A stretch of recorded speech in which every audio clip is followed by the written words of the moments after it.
Hey, it's Nada. Today I wanted to do a sort of pigment review.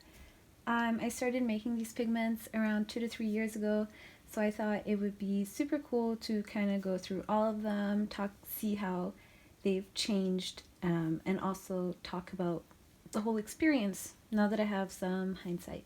So yeah, let's do this. So I have all the pigments here in order from the earliest to the latest, and yeah, I'll go through them in that order. I apologize for the state of my nails. It's really hard to maintain a pretty manicure when you're working with your hands a lot, but I'll start with the first pigment that I ever made, and that's this Brazilian clay. It held up super well. I mean, it hasn't really changed in color, and it's still very much purple. Minerals, obviously, clays, rocks, metals, they don't really react much to oxidization or bleaching from UV rays, and those tend to be the two most common problems that you get with natural pigments or like non-synthetic pigments, is that UV light makes them fade, and yeah, they can rot. They can either rot or they can be oxidized, just like rust or avocados would. Yeah. So I think I'm going to split them actually into good pigments and bad pigments. I would put like Brazilian clay definitely in the good pigment pile. So the next pigment is chlorophyll. I wasn't happy with this one, but it's actually one of my friend's favorite pigments, and I was surprised when they told me that. I mean, it still has some green in it, and I do enjoy it at its darkest value, which is, it's almost black. It's not particularly my favorite pigment, but it's somewhat passable. I mean, when it was placed on the paper, it wasn't that good either. Wait, no. The next pigment that I made is charcoal, and obviously this one isn't gonna fade or oxidize. The main concern with it was that it wasn't really drying, but after a long time it's dried more. It's not like the beginning where you would just touch it and your finger would be covered, but it's definitely still, I mean, I don't know if you can see this. There are cracks, and you can kind of, okay, yeah, you can just peel it off. So it didn't bond that well. I think the solution for this one was having more carrier than charcoal. In the areas where it's thin, like here and there, I mean, it's quite flawless. This isn't coming off. So I would put that in pigments that work. It's just a matter of mixing it better. White clay had a similar problem with not drying, but that's also because I used sunflower oil. So this is a walnut alkyd, and this is sunflower oil. I think, I'm not sure. Which is a good thing because they're both quite similar.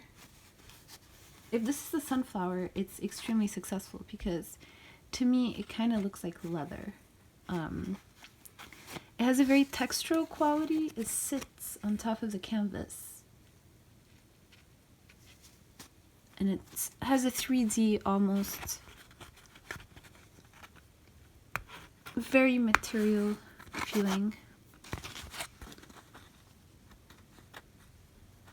But yeah, if this is a sunflower oil, it's totally coming out. This is probably sunflower oil.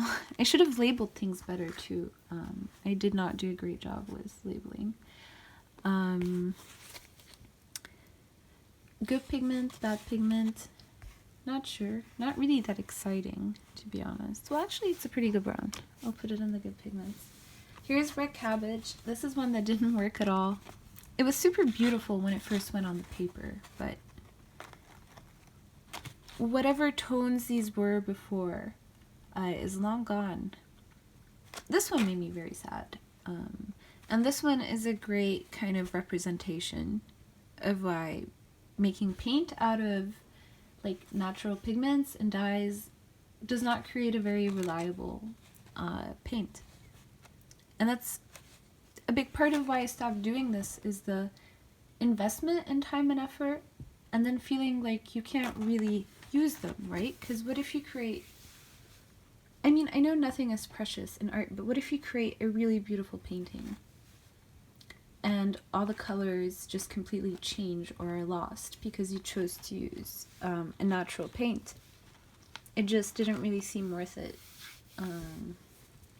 Yeah, especially when it comes to a professional setting, because, alright, maybe you might be okay with having your paintings change colors on you, but you can't in good conscience sell that to someone. You can't, I don't think you should sell a painting to someone for a lot of money if you know that the painting is not archival and is not gonna last very long. So this only made it like 2-3 years.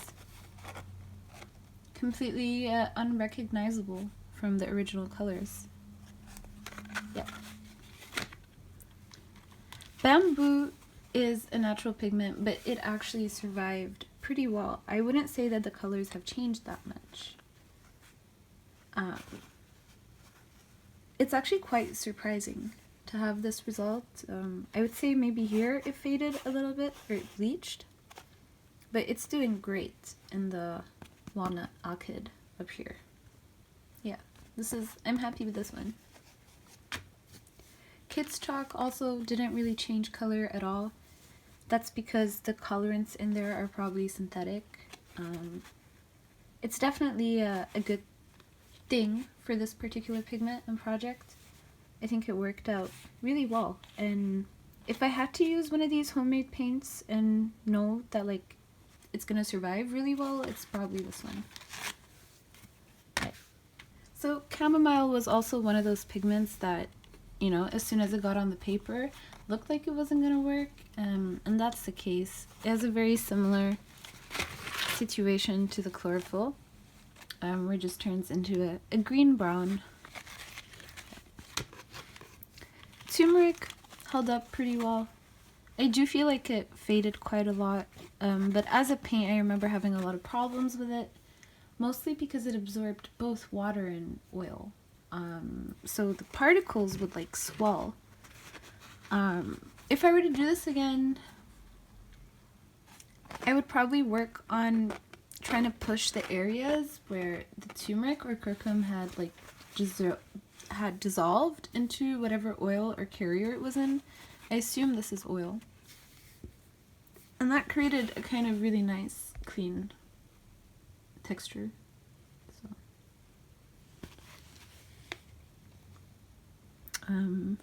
Yeah, it's going in the bad pile. The sparkly mica also looks really good, but my carrier turned very yellow, incredibly yellow. It's almost like gold now. This was supposed to be like a white snowflake shimmery. Yeah. So the binder that I had used for this one is exactly this, which is walnut orchid. And even though it comes out yellow from the jar, I really didn't expect that it would yellow this badly. So it's very yellow. Copper carbonate changed, but it was a change that was predicted in the video, and it's also a very nice change. Copper carbonate creates a gorgeous green. Green is extremely hard to make, so, you know, this is really good news to me. I think it's a really lovely, beautiful shade. It's just as vibrant as it was in the beginning, I would say. It's just, well, not cooled off or warmed, I'm not sure, but it greened, so I would assume that's a warming. Yeah, let's go with some good pigments. Gentian Violet is one that I was a bit unsure of. In chalk, it completely changed, and this is a really fascinating and interesting thing to know. If you're gonna make a pigment out of Gentian Violet, don't put chalk in it. I would even say it seems to have not reacted with the gesso that I'm using, which this is homemade gesso and it has chalk in it, but when it was mixed together, yeah, that's not great. You could see done in the alum way, you got a very dark pigmented purple. It's very lovely. And then with acrylic paint, I think it faded quite a lot. These were a lot more vibrant the first time around. But yeah, overall quite a lovely shade. It did probably chemically react with the, you know, carriers and things around it. Yeah. Black walnut is not that exciting, so I'm not going to talk that much about it. I would say the brown tones are gone. It feels like it's a very black pigment. The only thing is, again, my carrier yellowed quite a lot, so that's not great.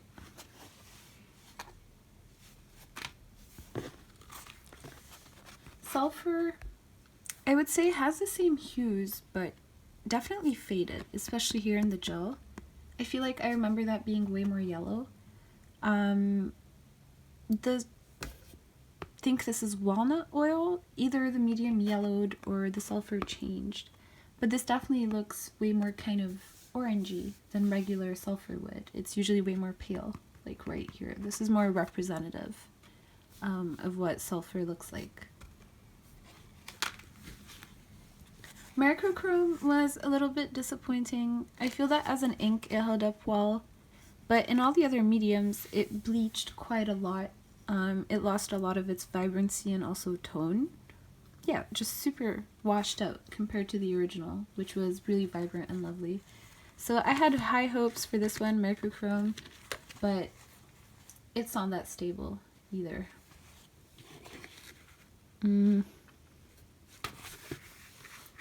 Manganese dioxide held up beautifully, but obviously it held up since what, like the Paleolithic ages or the Neolithic ages. So I'm pretty sure this one is, you can depend on it to outlast you and everyone you know. Yeah. Even on the Van Dyke side, I mean, iron oxide isn't really going to change color on you. I don't think so. The Nile Earth is also older than like human civilization. It's not going to change. In terms of the most stable pigment, it definitely has to be this one. This I could easily, in good conscience, put in any painting or give to anyone. I wouldn't say the same for others, except maybe the kids' chalk. Well, I mean, let me do my favorites now then. This one is pretty great. This one is pretty great. This one I have mixed feelings about, but it's going in. And the Brazilian clay. So I would say out of all the pigments I've attempted and made and failed and tried and thought about, these are the ones that really worked out. I mean, they look good. And they make me proud that, you know, I can say that I made them. That makes me happy. So these are all easily and by far my favorite ones. And before I end this video, I kind of just wanted to talk about the future of what I'm doing with pigments. Realistically, this is not going to be the last pigment video that I will ever post. It just might be way more infrequent. I did pick up some Cypress Jazzerite, I'm not sure how to say it, from Cyprus, which I'm super excited about, and I have that with me, you know, and I don't know if I'll be able to ever rest easy knowing that I didn't make a pigment out of it. Also have still the madder root and all these mystery pigments from Morocco, so I'm definitely probably for sure gonna make more pigments. I just don't know when and how. Yeah, I do know that making the pigments has gotten me really interested in what I'm gonna call material studies. Because if I had to explain what I do, it's probably that. I tend to get obsessed with certain materials and try to fully understand them and push them and see kind of how far you can bend before it breaks, you know? It's like, what can you do and what can't you do? And that's something that will be part of, I think, everything that I ever do. I've also filmed a bunch of things in Cairo that I haven't posted, as well as pigments that I attempted but didn't work out. I get asked a lot about a beetroot pigment, and I tried and I filmed it not working out, so maybe I'll make like a video about why I don't want to try beetroot pigment again. Maybe it'll be helpful. I mean, seeing how things can go wrong is super helpful, and I'm always looking for that. I really hope you enjoyed the process and this video, and I'd love to know what you think and kind of what ideas you have, or yeah, so it's welcome. But yeah, thanks for watching. Bye!